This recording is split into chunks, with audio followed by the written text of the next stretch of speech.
morning. My name is Richard Miller, and welcome to Never Not Here. And we're talking to a lot of people trying to get some hints about how life can be different for different people. And as a human, we have a language, and that language takes up a lot of our attention. In other words, we focus on to how we describe things. And sometimes it might be helpful to hear how other people describe things, and maybe something that doesn't show up in our life is showing up for someone else. And so let's look around and see what works for others and what could work for us. And this morning we have a particularly wonderful talk in store, and please help me welcome Dr. Ralph Metzner. So, welcome. Thank you. Glad to be here.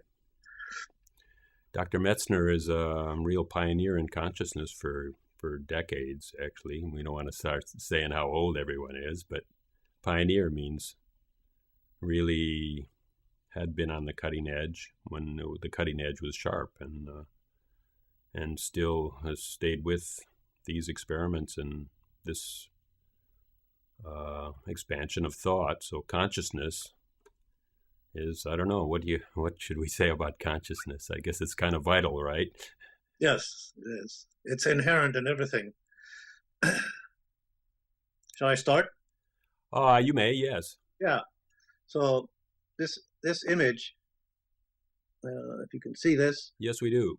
It says the expansion of consciousness. The expansion of consciousness, I think, is a really key concept. Oops. Let's see. It's good. That my screensaver suddenly went on. So I was involved in research with what we call psychedelic drugs, which kind of means mind manifesting, but it's a foreign term that nobody knows really exactly what it means. And the expansion of consciousness is a concept that Leary actually kind of popularized to describe those states, but it's a more general term for all kinds of things. And consciousness, it's an interesting notion because most people think that, consciousness can be expanded? Like, who knew, right? And actually, consciousness expansion is a very common experience. Every morning when you wake up from sleep, you're expanding consciousness. Because here you are, you're lying asleep, maybe dreaming, following some sequence in your mind, and then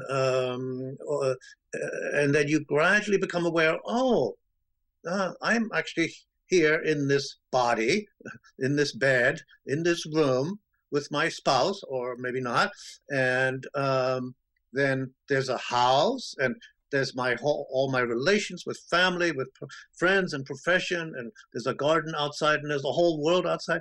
All of that is a tremendous expansion of consciousness to what you were aware of before, which was the sequence in your head, in your dreams, and unexpected. So now in meditative states, consciousness can be expanded, and so it's important to understand the concept of a state of consciousness. A state of consciousness is a division of time during which our consciousness functions in certain ways. And there's like the Indians and Hindus and Buddhists said that there are 4 common states of consciousness. They're called sleeping, dreaming, waking. The waking state, the functional state, the state that we're in now, it lasts from the time that you wake up to the time you fall asleep. And the sleeping state lasts from the time you fall asleep to the time you wake up. And then in that, states that are dreaming. And scientists now know that the brain functions quite differently when you're dreaming and when you're not dreaming sleep. And then, so I think some people have actually said that it's, the 4th one is the dreamless sleep, right? Is that? Well, the dreamless, yeah. And then the 4th one in Indian yoga is what they call turiya, which is like a meditative state. This is like what nowadays people would say alpha waves. When your brain is generating alpha waves between 8 and 10 cycles per second, then your eyes are closed and you're kind of calm and relaxed, and you're not particularly necessarily thinking about anything. You're just kind of calm and alert and aware. And I've heard some people just say just distill it down to two states and say, well, there's sleeping and dreaming, and some. that's I mean, no, excuse me, there's sleeping and waking, and right, right. Yeah, yeah, and either one might have thoughts or no thoughts. yeah, So thoughts, or that's no right, thoughts in a waking, and then thoughts right. in dreaming would be. I mean, excuse me, thoughts in sleeping would be dreaming. What I like about this picture is that this is from a 17th century woodcut. It's like shows the firmament of heaven. Like in the 17th century, there was an expansion of collective consciousness. People thought, oh, the Earth is the center of the universe, and then 16th century more, the Earth is the center of the universe, and the sun shines from outside, and there was like a breakthrough when they suddenly, oh no, it's not like that. The sun is the center of the universe, and the Earth is orbiting around that.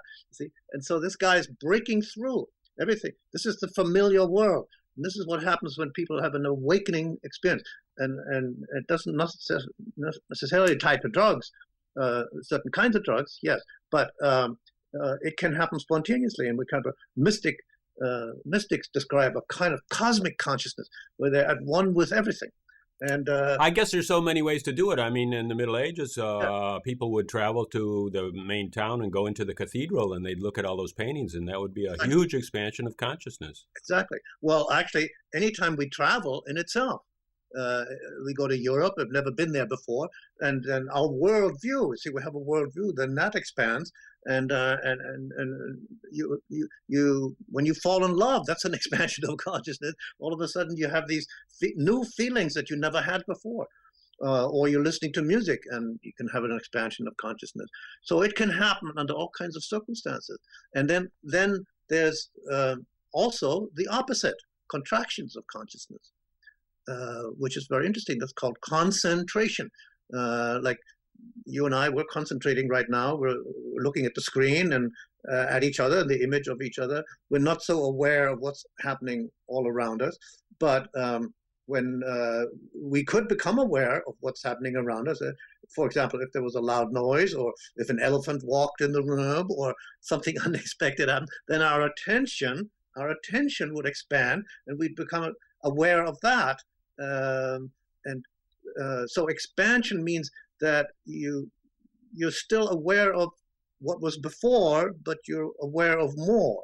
Right. I mean, for me, the moment you said that, I mean, I started to feel my body sitting in the chair, my heartbeat came Right, into, and I started to feel the room around here, and maybe I started to right, think about, oh yeah, we're in a basement, and so then there's a street up there, and right, but not really totally aware of that. But I mean, right, it just happened by you calling attention to it. right. Attention can roam. Exactly.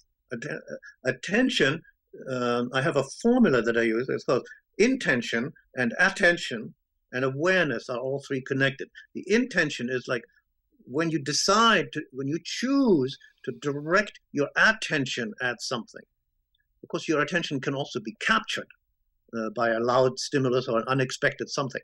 Anything scary, right? It can scare you, absolutely. Anything that you believe is scary too. Well, here's what happens. Uh, states of there are certain states that are expansive states, like mystical states, or listening to music, or being in love, or being in nature, expansive states. And there are states that heighten creativity and imagination. Then there are contractive states, like concentration. Of course, sometimes if you're working at something, or writing, or reading, or studying, or playing music, or playing baseball, or whatever it is that you're concentrating on the skill, so you're not aware. Now, there are states where attention is concentrated, but it's fixated. It can't change. For example, the states of fear and rage. Both of them are concentrated, fixated, contracted states.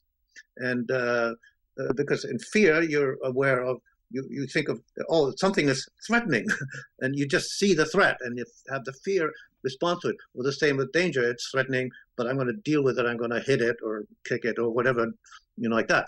And Could we overcome. say more about that and just say that in a way we're all fixated, or in a way we're all contained? Because I mean, let's say our attention can't roam freely, or as freely as our imagination might roam, because somehow we believe we live in this society and this world and the planet works like this. I mean, at one time we believed the planet was flat and you'd fall off the edge. Now we believe it's round and it's running out of oil, or whatever we believe somehow is like our containment, or the fence That's right. the fence that we live in. The belief system definitely form your consciousness, but then there's also the possibility of expanding beyond your existing belief system, which is exactly this experience, you see. And what happens if awareness is so we need to be able to, under ordinary circumstances, we can expand and contract our consciousness according to our intention.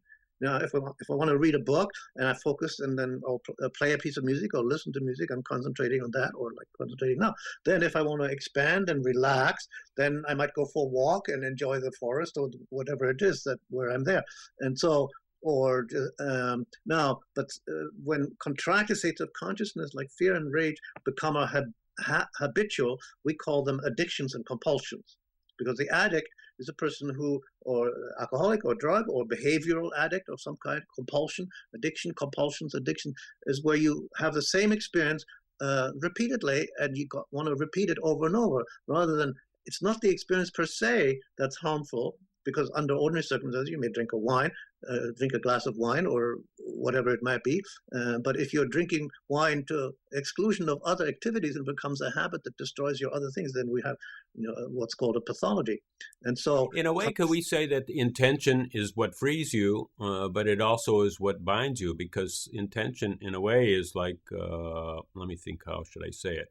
It's what you see as important, what you think is, important. And then when you are under an addiction, you think that addiction or that fear is very important. And so then that keeps bobbing up or keeps coming around again.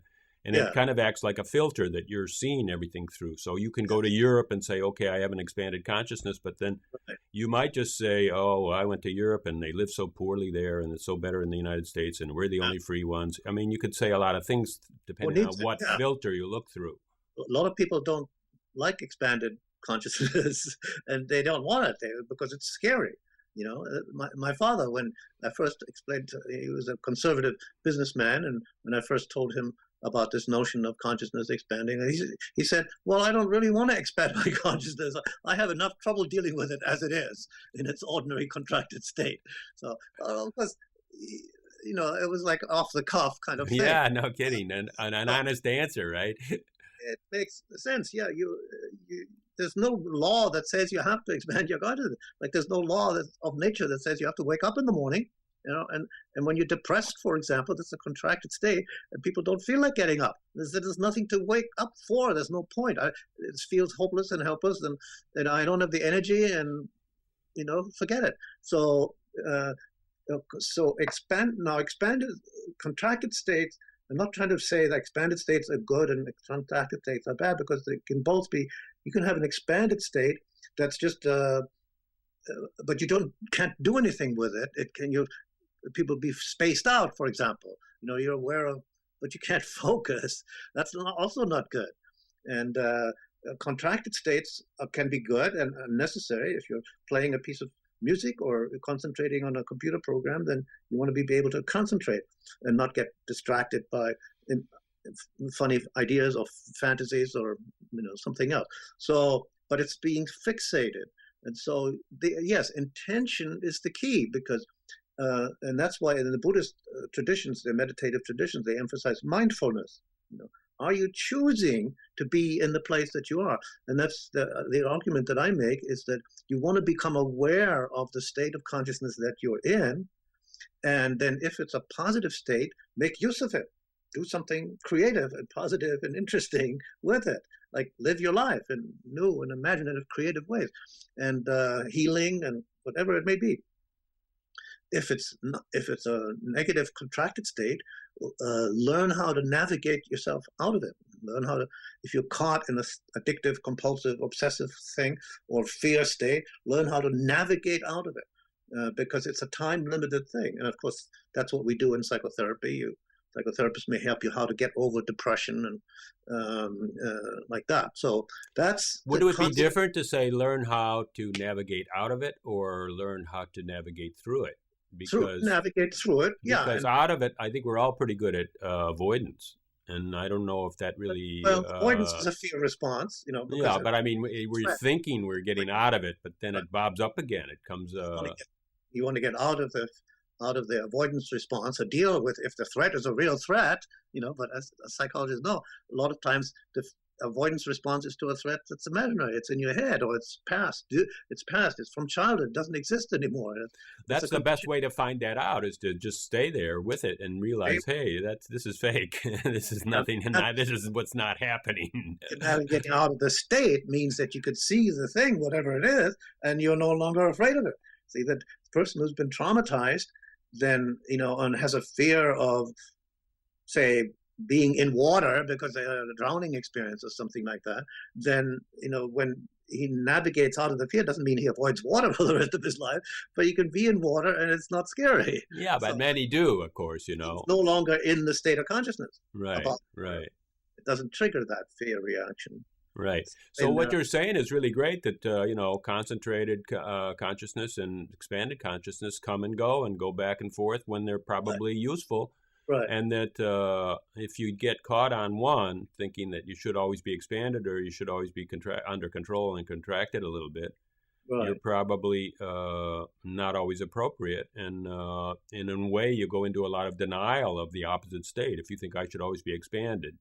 And then you may become dependent on some kind of alcohol or some other. Right. Yeah. And that's the key about, for example, meditation, mindfulness. Being mindful means being aware of what you are, what your stream of thought is going on. Of course, you're not in a meditative state all the time, but you try to bring that mindfulness into your everyday life as well, because the alternative is just kind of automatically following on automatic conditioned kind of reactions. So in this book, this other book called Mind, Space, and Time Stream, I argue that I propose that every state of consciousness that we're in has its own space and its own time. And again, like when you think about a dream, a person, and then the subtitle is Understanding and Navigating Your States of Consciousness. So you think about, for example, in a dream, you might have a dream and you have a conversation with your grandmother whom you love, and she lives in Florida, thousands of miles away, and you're having a conversation with her face to face, heart to heart, and you're present right there. You don't have to travel 8 hours in a plane. It doesn't take you a long time to get there. So time and space are completely different in the states of consciousness. Same with dream, or same in meditation, or same in drug states, for example, or same in alcohol states, which are not expanding consciousness, but it's actually a contraction. So the time and space are subjective as well as objective, the kind that you can measure with kilometers and miles and clocks and hours and so forth. And so we say that a lot, you would ask me kind of what kind of audience do I have, and I was talking about Advaita or non-duality. And sometimes we say that time is a concept. In other words, it strikes me, and I don't know if this is useful, but I've been saying it often enough, that only humans have time, because humans, as far as I know, are the only ones that can have an image in a memory that has a description with it. Now, other people, and maybe animals can have images, because like a fox knows when he's at his hole and he goes in it. But I mean, a human has an overlay of like an abstract image that has a description on it, and that can kind of indicate that it used to be different, and now it's this. Now it looks this way, so must have, and it just kind of interpolates time there. Yes, humans have that capacity for abstraction, so they can think about time in an abstract way. Animals certainly can learn from past experience, and they can also plan. A fox hunting, tracking a prey is having an intention. A philosopher I know once said, if you want to understand intention, watch a cat stalking a bird. I remember I thought of that when I saw my cat. She was sitting in the windowsill, and she suddenly saw a bird on the other side of the window, and it was like, her focus was absolutely intense. She was totally still.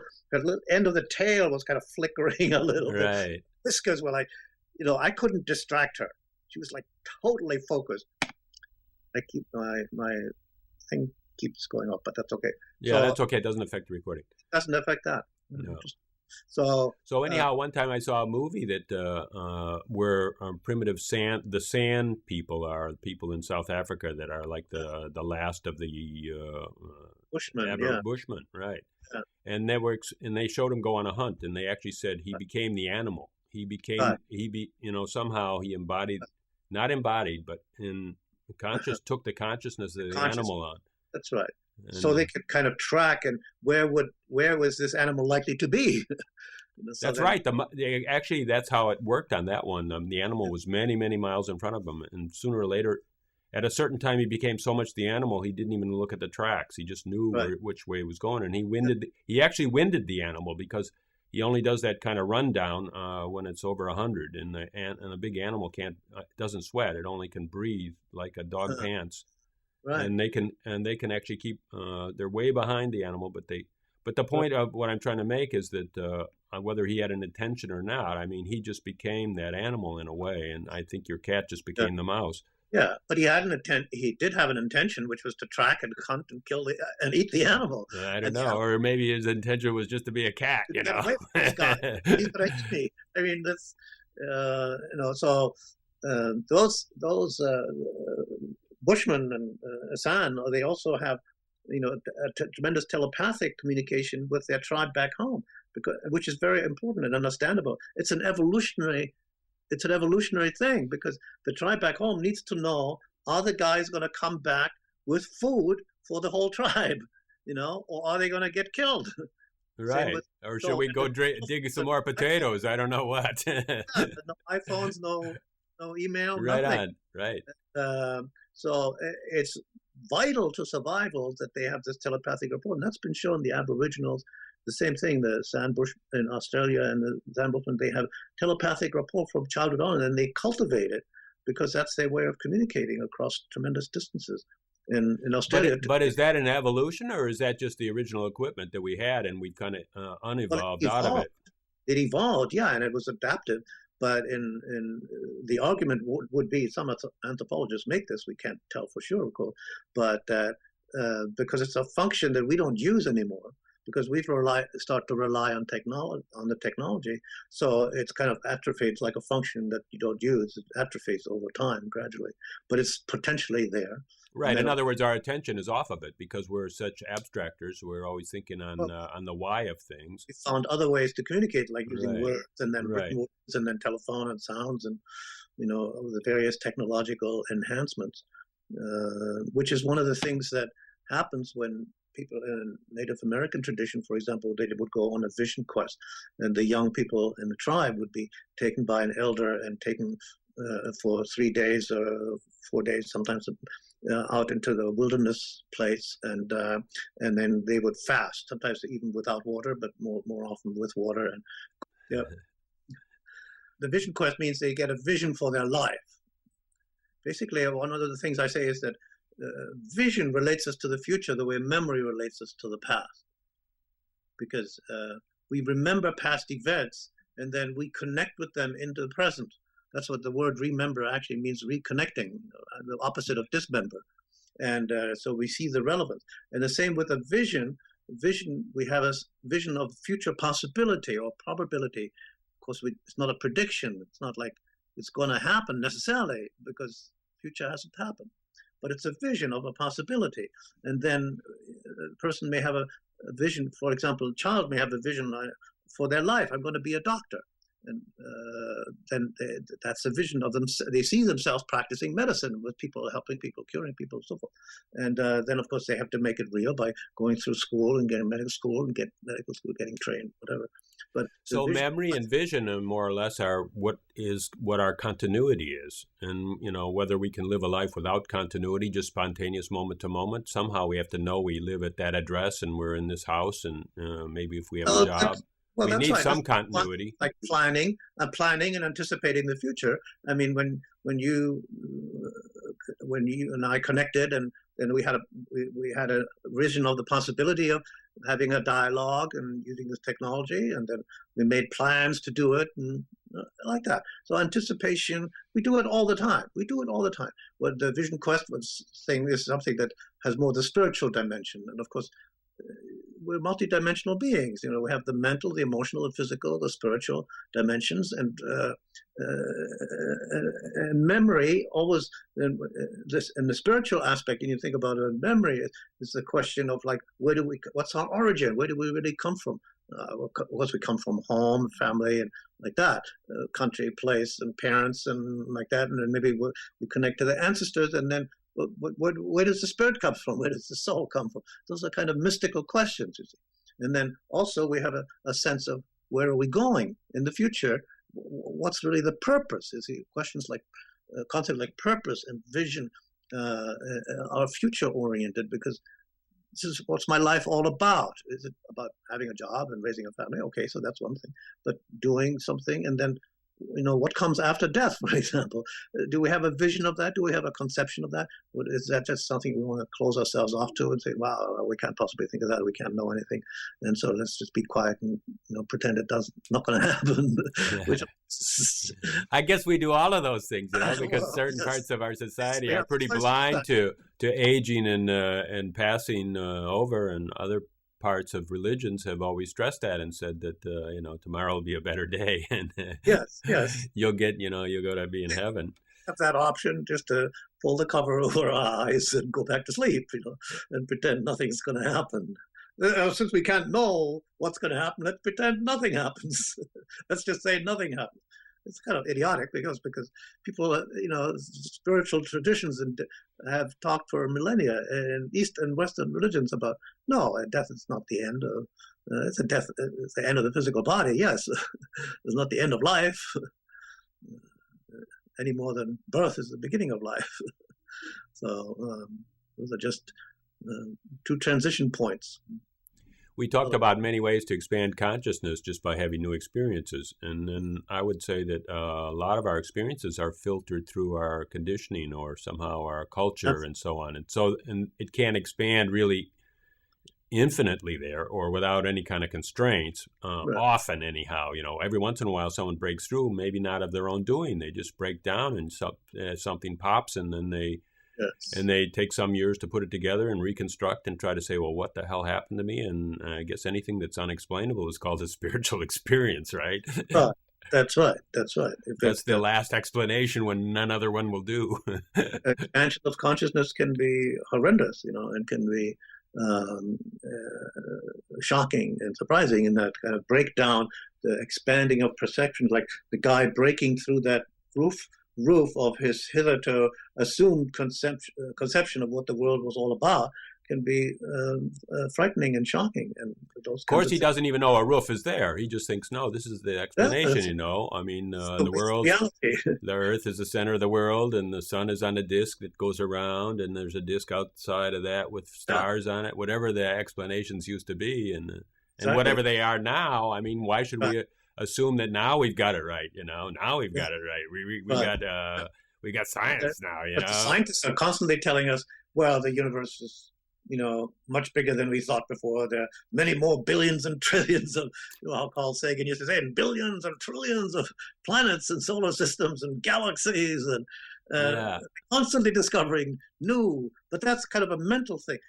The numbers don't even. No, I love it. It's a mental thing because, the only thing that's not a mental thing, well, maybe Mars, and maybe we send a Jupiter probe and stuff like that, but everything else is a dot in the sky, and we've explained it. And dinosaur bones are some kind of thing that we've explained. And so much is a mental thing, and so much of our life and what we were saying, the continuity of it, the past and the future are really mental things. And not to say that that's not how we live and it's not valuable, and somehow our continuity is not somehow really important to us in society, and that continuity is moving faster and faster. We can acknowledge that, and I can't even hold a job or a career for 30 years anymore because every 5 years everything is obsolete, or so much of it is. I mean, we're on a speed up, some kind of a speed up, where we have to let go of a lot of those concepts, and I don't know, other new ones. I guess new ones will have to come in place. It's the notion of worldview. See, I used to teach a class at CIIS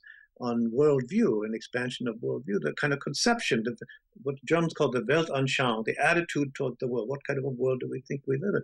And one of the things that just I found in students, graduate students, is people discovered that they had a worldview, but they'd never it was implicit. On. Beautiful. Never really thought about that, what it was. And they just thought, well, that's just the way it is. And that it could be different, You realize that when you come into contact and allow yourself to come into contact with somebody who has a different worldview. Yeah, For to example, let them in, to not, and first that takes like respecting them, first of all, not saying, no, these guys are kooks, and then somehow listening, and then some kind of understanding can follow. right, that's right. And for example, one of my great areas of interest is kind of what some people might call eco-psychology, or the psychology of our relationship to the earth. And I wrote a book called Green Psychology. One of the things that's very clear is that Native Americans and indigenous people primarily have a completely different sense of their relationship to nature and the earth than people in the Judeo-Christian Western tradition. Now, Buddhism is a little different, but also similar. Because in the Judeo-Christian Western kind of tradition, it's thought of that earth and the spiritual are like opposite. The spiritual is kind of upward, and it's in the cathedral with the arches and the stained glass, and God is in heaven that's high above the earth, and the earth is kind of down there. It's kind of the devil, and the devil is in kind of under the earth, and hell is under the earth, and there's this split between the spiritual and the natural. Even if you think about nature is down there, and it's dirty, and it's soil and dirt and all that kind of thing. And now, when you talk to the traditional elders in the Native American tradition, it's the opposite. Well, it's not the opposite. Well, it's Mother Earth, right? That's the mother. Mother Earth and Father Sky, and blessings, and touch the earth and feel blessed by Mother Earth and be grateful to Mother Earth. They think spirituality and nature are the same. Yeah, and isn't it amazing? Like we consider ourselves educated people, and all these people that you taught, and they've heard all those stories about heaven up there and the devil down here, and they say, no, I'm way above that. But then when you look at their actions, how they consume, how they discard things, how they pollute, how they and do everything, it's just coming directly right out of there.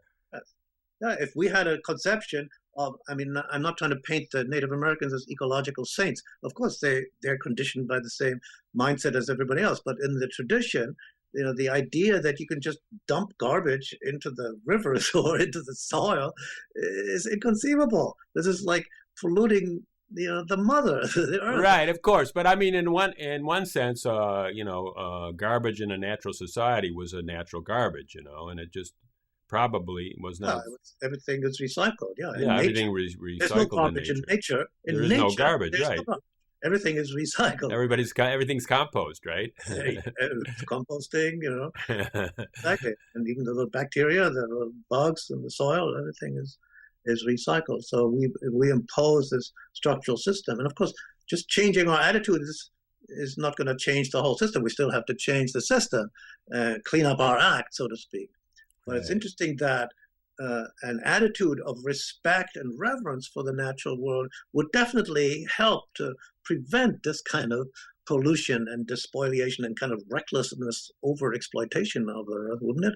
Because you would have to kind of take everything into account and the limits. Right. That's beautiful. So that's where it comes in, like the vision quest and the intention. You can intend that, hey, at least I'll be life affirmative, and I'll be part of the solution. Whenever I can realize that what I'm doing is a part of the problem, I'm going to look at it deeper and say, that could be your vision quest or your purpose or your... Yeah, and then see, what people have said is that the kind of transcendentalism implicit in a monotheistic religion, where you have a monotheistic God who's up there in his heaven dispensing laws and rewards and punishments and saying this is what you should do, this is what you shouldn't do, commandments and all of that. There is a tendency to have that kind of gap, and then the idea is just be good and you'll get rewarded and in the afterlife. Obey, right? Obey, and you'll get rewarded in this life or the afterlife, depending if you're Protestant or Catholic.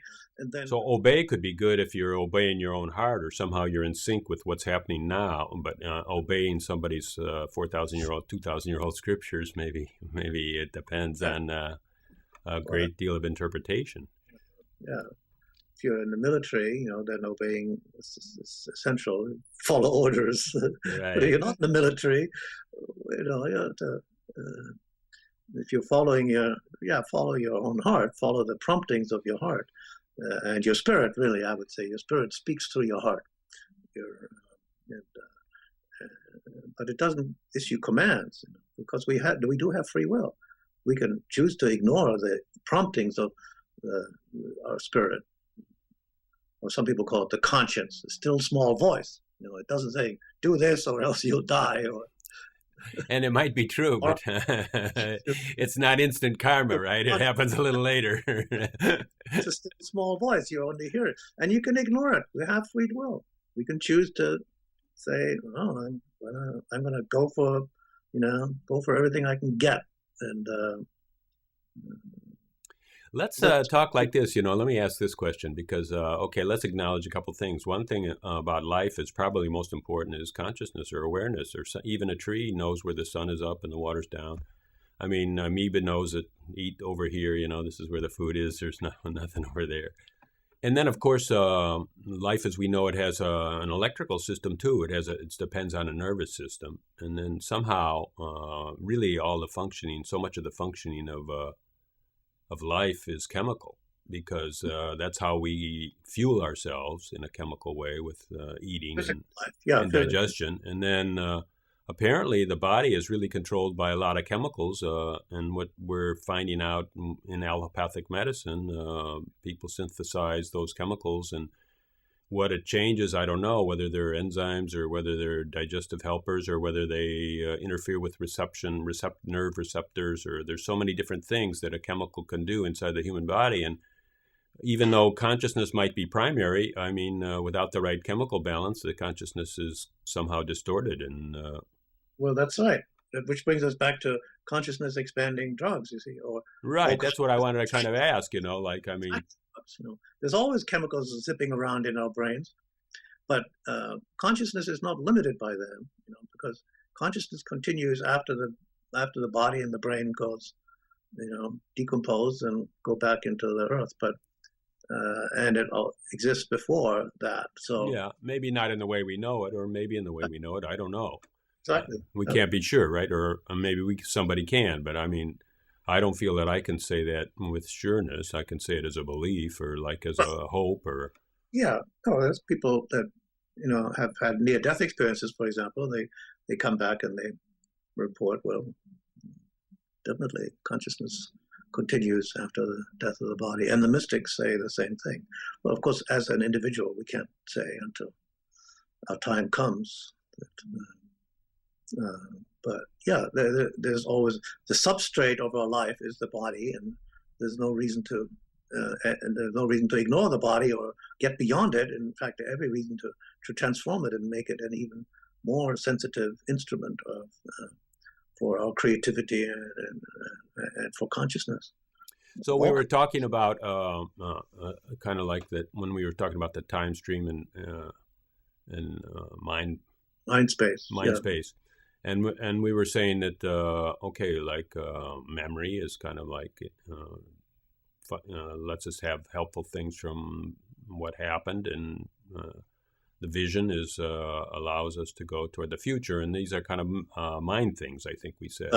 And so maybe these chemicals interfere with these mind things and allow us to see something that is not filtered through a mind space. Could that be said? Or? Well, there are drugs. Besides expansion of consciousness, there's just raising energy and lowering energy. For example, stimulant drugs like amphetamines or cocaine or caffeine, they don't really expand consciousness. They just give you more energy and accelerate your thinking and your movement and the power, the force. And then the sedative, tranquilizing drugs, they lower. So it's a vertical going up and down of energy. The sedative, and alcohol, for example, is a sedative, and it lowers consciousness, lowers energy, lowers attention, and to the point of sleep or unconsciousness or coma or death. And because it does that, it can sometimes be a little less, lowers anxiety a little bit because you don't have as much energy going into anxiety and like that. So, but the basic decision is just like an up and down. And then there's also states can be positive or negative. So I have a diagram where I have the up and down, high energy, low energy, and then the positive, negative, like pleasant or unpleasant on a central axis. So you can have high energy, positive states. You can have high energy positive states would be states like we call them ecstasy or rapture or something like that. And high energy negative states would be states of rage and rage and fury and mania, what we call mania, because a person who's enraged or manic has a lot of energy, but it's not expanded. It's Right. focused.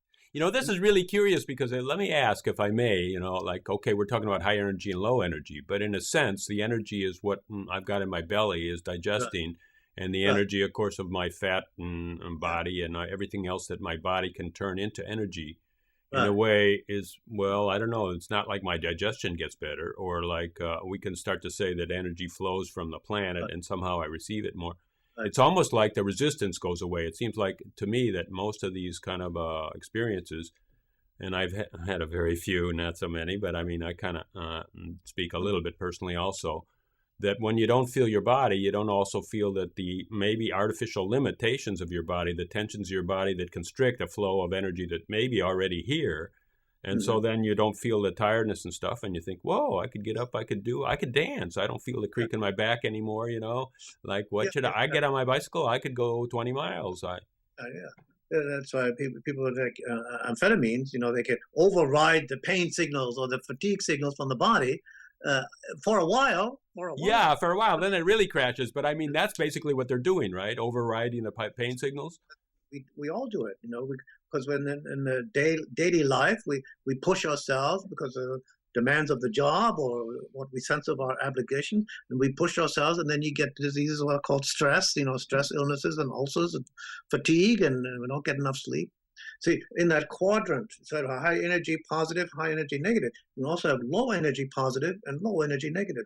Low energy positive would be state like tranquility, calm, like meditate, like a calm lake, or just peaceful, feeling peaceful. And the low energy negative would be basically the archetype is depression. You see, no energy to get up and don't no pleasure anyway in being up, so I'm just gonna stay depressed. Being like in a prison. So the vertical axis is just a degree of wakefulness and whether sleep. Ultimately, midpoint would be sleep. You're asleep. You have no energy and no awareness, positive or negative. It's just sleeping.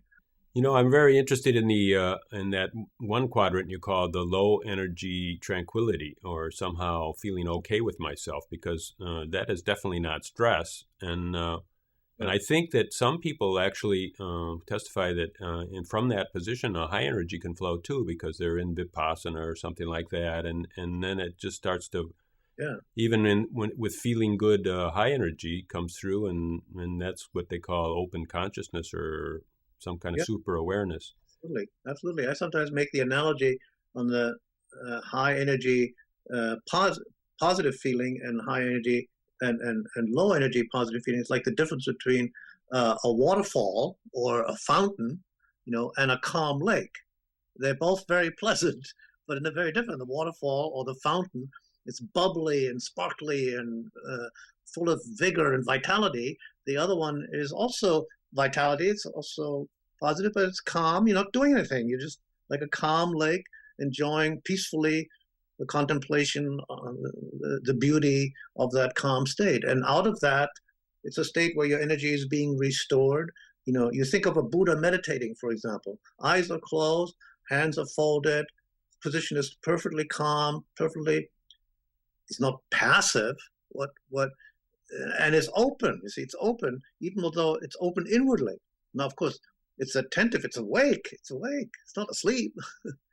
It's not sleeping. It's centered. Right. Centered. So, I mean, if I interpret the scriptures and traditions and stuff correctly, it kind of seems to say that that calm lake is who you are, and that calm lake you can always kind of be aware of that out of the corner of your eye, no matter what's happening, and somehow that great stability is like the lack of fear, or the lack of anxiety, or the lack of distrust, or Yeah, I would say it's in the innermost potential. It's there, and it's there for us to tap into.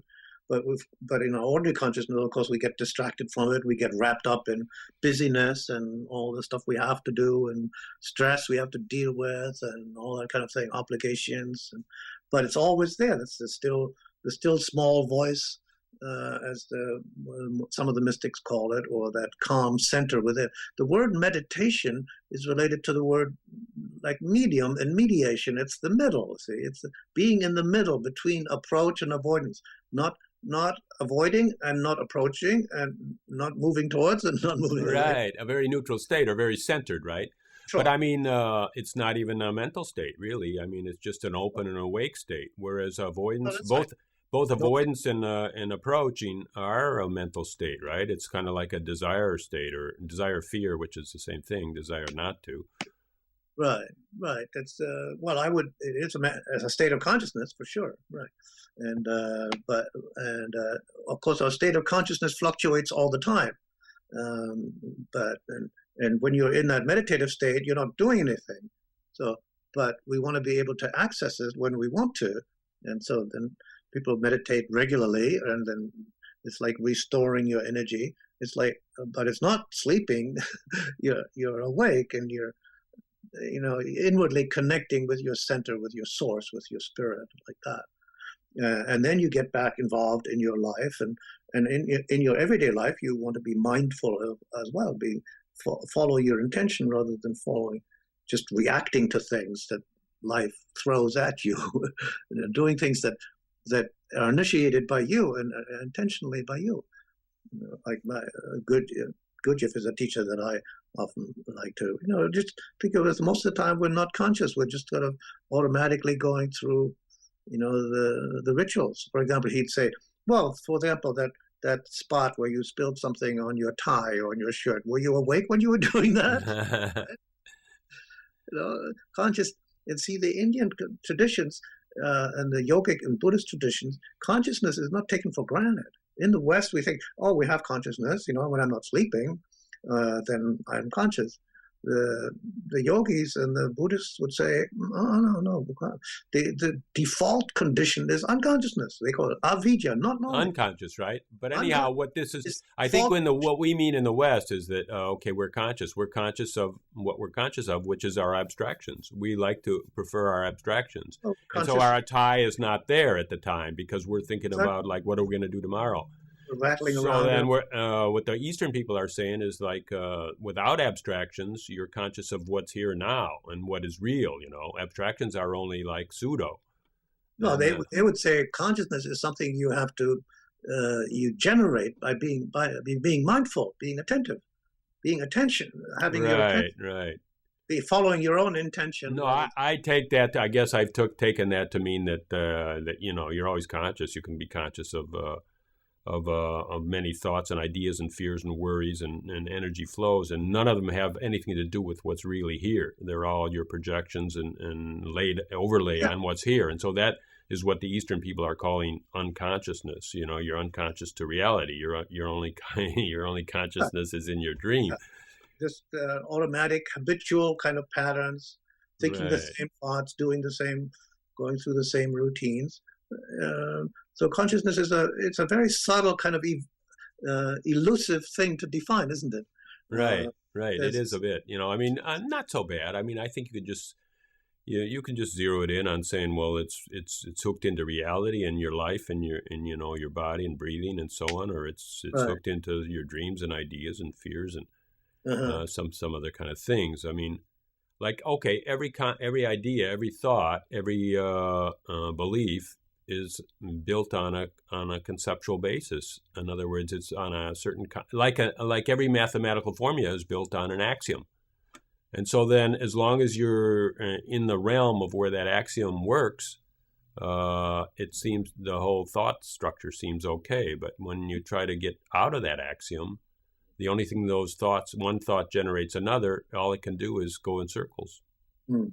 It never can get out of that Mm-hmm. that limited. That They have limited, ritual. where we said the roof was, we said the roof of our own consciousness, we called it. But Yeah, well, see, in the Western psychology, like Freud and Jung, popularized the notion of unconscious. That so much of what we assume is what rules our lives is actually unconscious. It's more like the Buddhist idea. And Freud used the analogy that the conscious and the unconscious relate like the earth and the water. And the terra firma is what we're conscious of, but not really conscious of all the gigantic ocean, all the unknown terrors. Right. Whatever's submerged. Different idea. He said, well, the unconscious can also be positive. Whereas he said it's more like the night sky. We have these little stars and everything. There's light there, but there's a vast mystery on the unknown that we're not aware of. So people use metaphors and analogies to describe the situation. Right. So then when we talk about expanded consciousness, and we say that one way to do it is you can approach it as a chemical interaction. You get in there and alter some chemicals, and some, like the pain body, goes away, or like, what did we say, the pain threshold is gone, and somehow without that limitation we seem to have more energy, or we act like we do, and and maybe there's something else in there that the belief structures collapse, and then without a belief, everything is just kind of like coming in without any filters. The consciousness expanding does have that sense of they're not hallucinations, they're not illusions. They when it's working well, of course, you can have confused states, but when they're working well, they work with the idea, this is recognizing that this is a thought that I'm having, but there's other possibilities. Perhaps I don't need to think of it that way. See, this is like supposing you might be having an argument with your friend or with a co-worker or something, and then you suddenly realize, I was seeing it this way, and if I look at it from a larger perspective, then all of a sudden I don't feel so bad about it. Yeah, right. I know. We often say that we react to our interpretation, and if we look at it another way, it's definitely a different feeling, a different mood, and a different kind of like whether it throws us out of a depressive state. Or I was just thinking of these two words. Maybe you comment on hallucinate and elucidate. Yeah. And empathy, you see. When you have empathy, you feel the way that another person feels, and you look at it from the other person's point of view, and then you say, that's an expansion, because up to this point, I've only seen it from my point of view. Right. And it changes everything. What are we fighting about? Yeah. What allows that? What allows you to lower that barrier? Yeah, exactly. That barrier of fear that only let you look at your own way. How does that get allowed? Can that be a natural thing, or is that something that can be that's interact? Practice. You see, the Buddhists call it, you want to combine wisdom and compassion, the two together, because the wisdom means the balanced point of view, neither approach nor avoid. But compassion means there's a little bit, it's like empathy. You feel a little bit for the other. It's not sympathetic. You kind of completely go into it and, let's commiserate. It's not like that. You still remember that you're you and the other person is the other person, but you kind of have a bond of a shared something. And is that something you have to have an intention for, or is that something that's just a natural occurrence? Maybe it's just a natural occurrence when you are in that neutral state where you're not going toward or away. I think that's one of the things that I make a distinction between sympathy and empathy. See, sympathy is more like an unconscious reaction, but empathy is a conscious, compassionate choice to feel what I see what you mean. Like a person says, see what you mean. You can fake it. Yeah. But that's different, if you actually feel it, if you have compassion for another person, while remembering that you're you and the other person is you.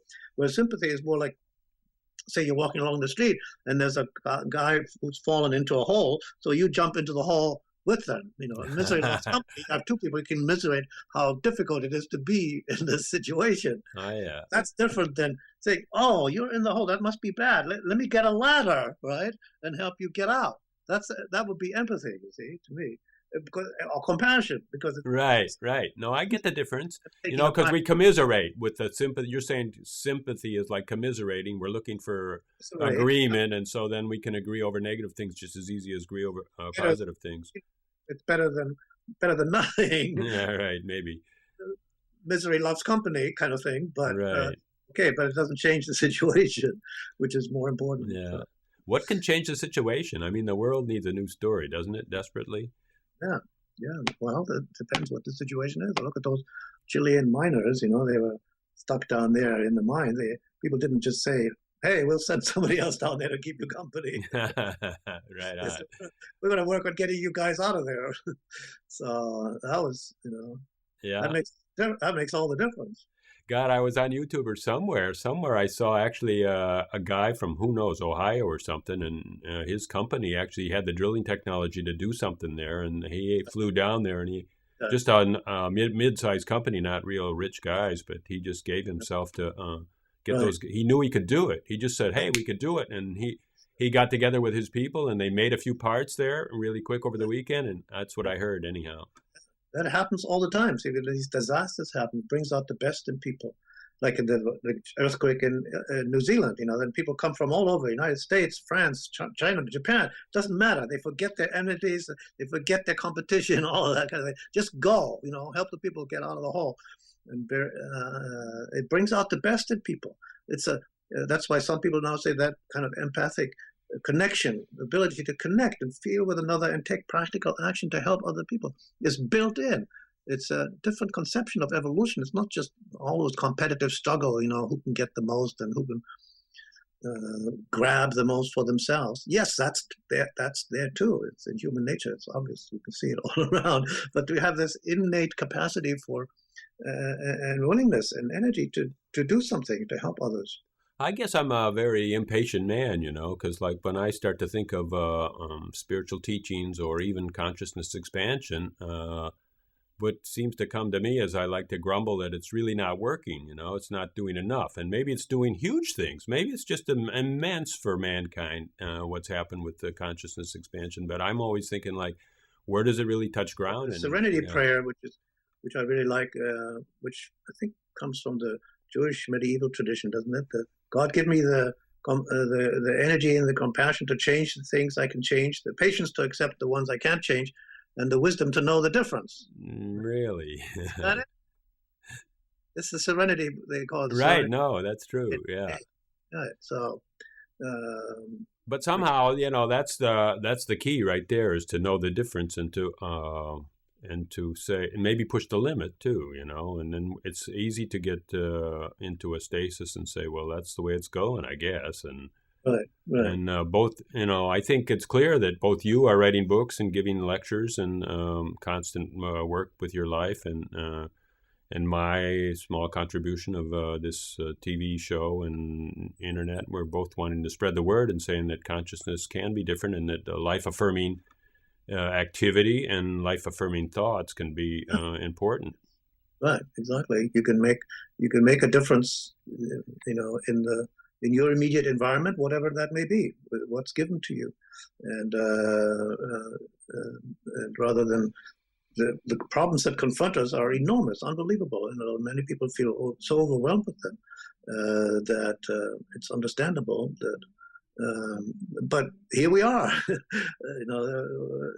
in a situation of not necessarily of our own choosing, except at the soul level, we did choose to be here. And so, what can we do? What can we do? And I always like Howard Zinn, and always like to say, well, the situation is terrible. There's no doubt about it. There's a lot of injustice and a lot of cruelty and tremendous amount of suffering in the world. But there are things that you can do, and you look around for those things to do, and then you find, and you look at the history, and you realize that people are always doing things. Not necessarily doesn't get into the media, and it doesn't, hit you in the face necessarily, but acts of I guess the best thing we can do is just choose to be here. We are here, and let's choose to choose be to here, be. and then choose to, not abandon ship, and just say, okay. Yeah, practice mindfulness, practice compassion. Look for ways to express your creativity in a positive, constructive way that support life in your community, and avoid evil if possible, and avoid struggle, except the struggle to better yourself. Struggle to better Maybe ourselves. we don't even need to struggle to better ourselves because I've been thinking about that quite a bit. That the whole idea of struggle and somehow that I'm going to get better. It's such a denial of what I am and who I am Well, not necessarily. It's like learning. You go to school, you want to learn. And it might be a struggle to learn, but you're doing it just to better yourself, to improve yourself, and make a greater contribution to the world. Not in order to overcome somebody else. Somehow, I feel if you can follow your interest, and really, if education could be unleashed in a way, and I'm even trying to work on a project like that, that I think that the struggle would be taken out of it, and it would just be a complete joy, and your energy would be huge. That you would be just like you writing books, and me editing these movies. I never think of it as a struggle, because it's my interest. But if somebody would put me to it and say, "No, you got to do this stuff," I probably wouldn't. You don't mind the struggle. Yes. Yeah. That's the way I would put it. Yeah, you don't mind the effort that you're putting into it. Yeah, effort. Not struggle. I wouldn't use the struggle word. I would use like the time and effort and trying to learn things and so on, and puzzling over why it didn't work this time and why it could work better next time. Except maybe you're conflicting with the breakdown of the weakness of the technology sometimes. Yeah, no kidding. Right. But I don't really personalize it, and I just say that, I've got a workaround. Yes, and just keep going. Don't abandon ship, right? That's all right. That's right. Well, should we try to force consciousness to expand, or is it always expanding naturally just by our being here? Definitely not. Definitely not. I think we can definitely try. Yes, focus, intention, intention. But it's also evocative. It's evocative. I would never tell anybody they have to expand their consciousness. It's not my business. It's your own business. But I'm a psychotherapist, so I do help to work on helping people who ask me to expand their consciousness, and because I think it's overcoming the limiting kind of conceptions, that belief systems that we have that limit ourselves and our own possibilities of action in our families, in our communities, in our society, and so that is something that's worth doing. I think, because, but I can't help people if they don't ask me. Right. Yeah. Well, in a way, we're get out of my business. We're right? Talking, and so we're putting it on YouTube and stuff like that. So we're gonna let people bump into it and trip over it and see if I never asked for this, but what is this stuff? What are you talking about, you guys? Right. There's receptivity. See, there has to be a question. I like questions better than answers, because questions are like a gesture of receptivity. Like, you asked me, tell me about your life or your interest, blah, blah, blah. So then I answered. If you hadn't asked me, I would be wasting my breath to sit here and talk to you, because, who cares? So the question is like a big component of the intention. And then the intention is the prime mover. It's another way of putting intention. Intention is more focused, but question is more receptive. But it comes to the same thing. For example, in healing, in psychotherapy, take my field, where a person may say, "How can I heal my relationship to my father?" Or they can say, "I want to heal my relationship to my father." One is sort of like, is directed like that. The other is more like, how can I? I'm looking around, I'm receiving. Then I'm open to receiving. And what I receive might be from somebody else, or it might be from within myself. There's a phrase that I wanted to mention. I ask myself. It's very interesting, because when you say that or think that, that means that you believe and that you're in touch with something within you that knows more than you do, isn't it? I ask myself. Yes. Ask yourself, unless you believed yourself knew something more than you do. Somewhere in there, or whoever our myself is, something in there knows something, right? Or, has some availability to. Yeah. So you call it your intuition, your spiritual, your intelligence, whatever, like that. Many religions have a premise that if we just go to a still space, that there's always, if we ask for guidance, the guidance is given to us. And that's similar to if I ask myself, and you had called it the still small voice, and so that is available by many, many testimonies. Right. Yeah, you can do it on the run. Actually, Obama, when he was running for president, I read an interview with him, and he said, people asked him, the interviewer asked him, well, do you meditate or like that, And he says, well, I wish I did, but I don't have the time. But very often when I'm, going from one meeting to another meeting to another meeting to another meeting, I will ask on the run, I will ask myself, what's really my intention behind this interaction that I'm about to undertake? And if it isn't worthwhile, I won't do it. If it's not clear, and why am I doing it? Right on. These are really simple tools that we all can have available to us. Fantastically interesting. Yeah. If you ever get into a situation of like you feel uncomfortable and said, "Well, what am I really doing here?" You ask yourself, "What's really my intention here? What's the point?" And if there is no point, then it's like you get a little lift out of that situation, and then you can choose. You can either choose to do it or not choose to go do something else. I really thank you for this opportunity to meet with you and really express your views and clarify what things you've been doing so many years in such a good way. Yeah. Dr. Ralph Metzner. So many thanks. All right. Thank you. Oh, yes. I hope we can talk again. And thank you, everybody, for coming. And thank you, Dr. Metzner. Right. Thank you.